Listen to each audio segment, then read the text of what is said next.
Oi, gente, tudo bem? Então, eu vou fazer hoje uma análise sobre o texto de Nietzsche, que é a Genealogia da Moral. Então, é um texto bem confuso e bem grande, bem Nietzsche mesmo, que ele escreve muito complexo, mas é um texto muito legal de se ler, eu achei muito interessante ler esse texto.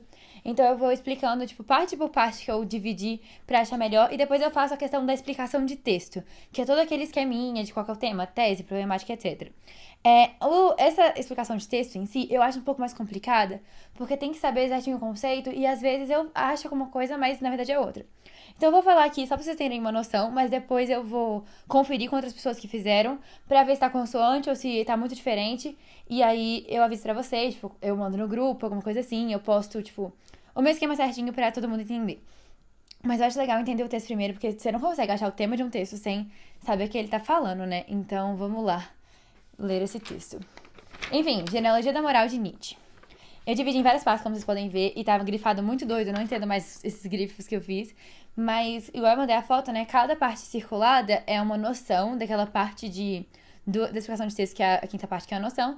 E tem que saber explicar cada um deles, pelo menos eu acho, né? E, enfim, eu vou colocar o texto aqui pra vocês acompanharem. A rebelião escrava na moral começa quando o próprio ressentimento se torna criador e gera valores. O ressentimento dos nobres, aos quais é negada a verdadeira reação, a dos atos, e que apenas por vingança imaginária obtém reparação. Então, é que quando a moral, né, são valores que a gente cria pra gente agir. Então, a moral contemporânea é que, por exemplo, não se pode matar. É um valor que a gente criou.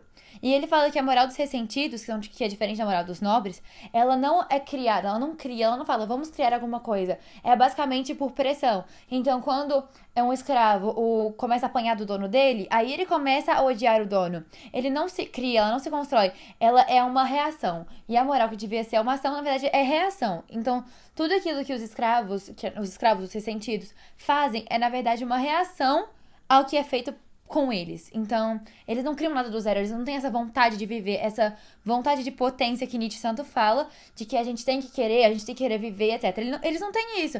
Eles só fazem as coisas que pra responder coisas que são feitas pra eles.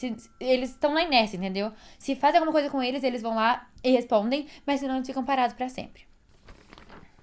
Enquanto toda moral nobre nasce de um triunfante, sim, a si mesma, já de início a moral escrava diz não a um fora, um outro, um não eu. E esse não é seu ato criador. Então é basicamente que a moral nobre, ela fala, sim, eu sou lindo, sim, eu sou incrível. E é assim que ela surge para valorizar as coisas. Enquanto a moral escrava, ela só surge para negar coisas que já existem. Então, é basicamente isso.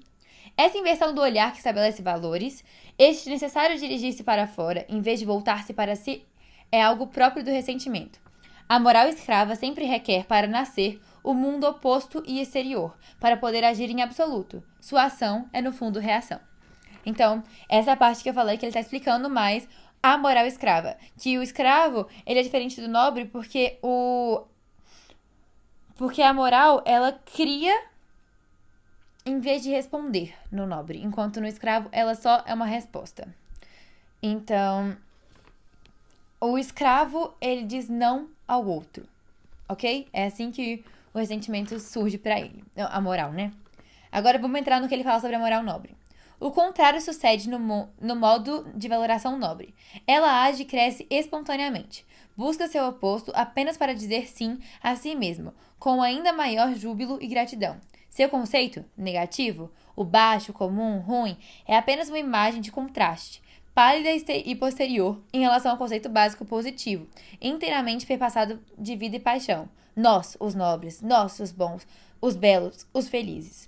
Então ele tá falando que basicamente a moral nobre é de valorar. Então nós somos ótimos, nós somos incríveis, nós somos os nobres, nós temos a força de viver, nós merecemos as coisas. E pra ele tudo é bom, não tem esse negócio de ficar reclamando igual os escravos, de reclamar, só dizer um não ao mundo exterior. Os nobres, eles são autossuficientes, eles fazem o mundo deles por eles mesmos. O único não que eles vão falar pro mundo, o único adjetivo ruim que eles vão criar não é pra reclamar, é pra sobrepor. Eles não falar, nossa, que merda, meu quarto é feio. Eles vão falar, meu quarto de não sei quem é feio porque o meu é mais bonito. Então é assim que eles fazem. É tipo metido mesmo, sabe? Você não reclama, você só cria coisas ruins pra você ser melhor que elas. Quando o modo de valoração nobre se equiva e peca contra a realidade, isso ocorre com relação à esfera que não lhe é familiar, que ele inclusive se recusa bruscamente a conhecer, por vezes não reconhece a esfera por ele desprezada, a do homem comum, do povo baixo. Nessa parte vocês viram que eu grifei de rosa, porque essa parte que eu fiz uns parênteses, né, é como se fosse um extra. Então, a ideia geral é, quando o modo de valoração nobre se equivoca e peca contra a realidade, ou seja, quando ele valoriza uma coisa que não é real, por vezes não reconhece a esfera por ele desprezada, a do homem comum, do povo baixo. Então, ele só despreza quando é algo longe dele, distante. Essa parte é mais difícil também. Por outro lado, considera-se que o afeto do desprezo, de olhar de cima para baixo, de olhar superiormente, a supor que falseia a imagem do desprezado, em todo caso está muito longe de falseamento, com que ódio entranhado. A vingança do impotente atacará, in effigie, naturalmente, o seu adversário. Então, quando ele olha para um adversário, ele tem aquele afeto do desprezo. Que mesmo sendo pior que eu não te quero mal. Enquanto o escravo, ele olha pro inimigo dele, né? E ele fala, esse é mal, esse aqui é o mal, esse aqui é o bom. Então, a gente vai ter... Tem parte que fala só sobre o inimigo. Mas, basicamente, a gente consegue perceber... Daqui a pouco, na verdade. Que o nobre, ele vai entender o escravo como um infeliz, um coitado. Enquanto o escravo vai entender o nobre como um malvado. Enfim, essa é a parte... Ah, tá, deixa eu continuar. De fato, no desprezo se acham mescladas demasiada negligência, demasiada ligeireza, desatenção e impaciência, mesmo demasiada alegria consigo, para que ele seja capaz de transformar seu objeto em monstro de caricatura. Então, quando ele despreza o escravo, é porque, na verdade, ele tá nem aí. Ele não importa, porque a vida dele é linda, a vida dele é legal. Então não tem por que ele se importar com aquele escravo, sabe? Não deixemos de notar as quase benévolas nuances que a aristocracia grega, por exemplo, põe em todas as palavras com que distingue de si mesmo o povo baixo. Como nelas continuamente se mescla, açucarando-as, uma espécie de lamento, consideração, indulgência. Ao ponto de que todas as palavras que aludem ao homem comum terem, enfim, permanecido como expressão para infeliz, lamentável, temeroso, infeliz, sofredor, mísero. As duas últimas caracterizando-o verdadeiramente como escravo do trabalho e besta de carga. Como por um lado ruim, baixo, infeliz, nunca deixaram de soar aos ouvidos gregos em um tom, com um timbre no qual o infeliz predomina. Isso como herança do antigo e mais nobre modo de valoração aristocrático, que também no desprezo não nega a si mesmo. Aos filósofos seja lembrado em que sentidos são usados deplorável, pobre, miserável, ser infortunado, desgraça. Então, eu estava falando, né, de como que é esse desprezo, como que o nobre vê o escravo, e aqui ele deu um exemplo dos gregos. Então, ele pegou a aristocracia grega e colocou como exemplo aquilo, mas é basicamente para provar o ponto de que o nobre, eles vê o escravo ressentido como um tadinho, um infeliz. Agora vamos entrar na parte da felicidade para os nobres, que continua a exemplo da Grécia Antiga. Os bem-nascidos se sentiam mesmo como felizes. Eles não tinham de construir artificialmente sua felicidade. Essa parte é importante. Porque eles achavam que a vida ali era aquela, sabe? Eles eram felizes, eles nasceram bem, etc. Enquanto os sentidos, eles têm que fazer as coisas como uma reação. Então, me fizeram infeliz, agora eu tenho que construir a minha felicidade. Enquanto os nobres, eles... Sou feliz. De persuadir-se dela, menti-la para si, por meio de olhar a seus inimigos, como costumava fazer o homem do ressentimento. Então fala que os ressentidos, eles fingiam, tipo, ele falava, não, eu sou feliz, simplesmente para fingir a realidade que ele não tá vivendo, porque ele não é feliz, porque ele não consegue ter essa vontade de mudar a vida dele de verdade, ele mente. E do mesmo modo, sendo homens plenos, repletos de força e, portanto, necessariamente ativos, não sabiam separar felicidade da ação. Então, essa parte que eu coloquei de roxo é o que um homem nobre é, e felicidade da ação, ou seja, para eles, lembra do que o Alex falou e de que Nietzsche acha, né? Que a vontade de potência, a ação, realmente a vontade de agir é o que faz o homem nobre, é o que ele faz ele feliz. Então, não é só a passivadora. Isso eu retorno lá no início do texto, que ele tá falando de de que, enfim, de que as pessoas, os ressentidos, eles agem em resposta a alguma coisa. Então, eles não agem, eles reagem. Enquanto aqui não. A felicidade é a ação. Eu tenho que me mover, eu não tenho que aceitar a vida como ela é. Eu tenho que fazer a minha vida, eu tenho que viver, ir pras festas, curtir. É isso que é ser feliz. Não é seguir morais ressentidas como uma resposta a alguma coisa e falar, você não pode beber, você tem que ficar em casa rezando. Enfim, mais ou menos isso. Pra eles, ser ativo é a parte necessária da felicidade. Nisso tem origem fazer bem, estar bem. Então, essa parte é a felicidade pros nobres. Vamos entrar na felicidade pros ressentidos. Tudo isso, o oposto da felicidade no nível dos impotentes, opressos, achacados por sentimentos hostis e venenosos, nos quais ela aparece essencialmente como narcose, entorpecimento, sossego, paz, sabá, distensão do ânimo e relaxamento dos membros, ou, numa palavra, passivamente. Então, enquanto para os nobres felicidade é ação, é sair, não sei o quê, pro ressentido felicidade é deitar na cama e olhar pra cima, é ficar lá, relaxando, é fugir da realidade de trabalho, fugir das questões, enquanto o nobre não, ele quer viver a vida. Então, é isso que Nietzsche fala. Enquanto o homem nobre vive em confiança e franqueza diante de si mesmo, nobre de nascimento sublinha a nuance de sincero e também ingênuo. O homem do ressentimento não é franco, nem ingênuo, nem honesto e reto consigo. Sua alma olha de través. Ele ama os refúgios, os subterfúgios, os caminhos ocultos, tudo escondido. Lhe agrada com seu mundo, sua segurança, seu bálsamo. Ele entende do silêncio, do não esquecimento, da espera, do momento apequenamento e da humilhação própria. Então, aqui tá comparando, né? Eu coloquei aqui, tá comparando a confiança e a sinceridade entre os nobres e ressentidos. Então, os nobres, eles são sinceros e eles são confiantes. Então, eles são seguros, eles vão falar a verdade. E ao mesmo tempo, acho legal falar do não esquecimento, né? Que o nobre, ele fala, ai, deu errado isso, pronto, esqueço, viver minha vida. Enquanto os ressentidos não, eles ficam, ai, mas deu errado isso, ai, mas agora, não sei o que, não sei o que. Enfim, é basicamente isso. O que eu grifei de azul é característica dos nobres e de roxo é a característica do ressentido. Uma raça de tais homens do ressentimento resultará necessariamente mais inteligente de qualquer raça nobre e venerará a inteligência numa medida muito maior, a saber, como uma condição de existência da primeira ordem. Nessa parte, ele está falando sobre o que o ressentido venera. Então, qual que é o valor principal do ressentido? A inteligência, é a razão. Por que a gente está pensando nisso? Porque na próxima parágrafo vai ter. Próximo parágrafo não, né? Próxima parte vai ter. Enquanto para os homens nobres, tão essencial quanto a completa certeza do funcionamento dos instintos reguladores inconscientes, ou mesmo uma certa imprudência, com a valente precipitação, seja o perigo, seja o inimigo, ou aquela exaltada impulsividade na cólera, no amor, na veneração, gratidão, vingança, na qual se tem reconhecido os homens nobres de todos os tempos.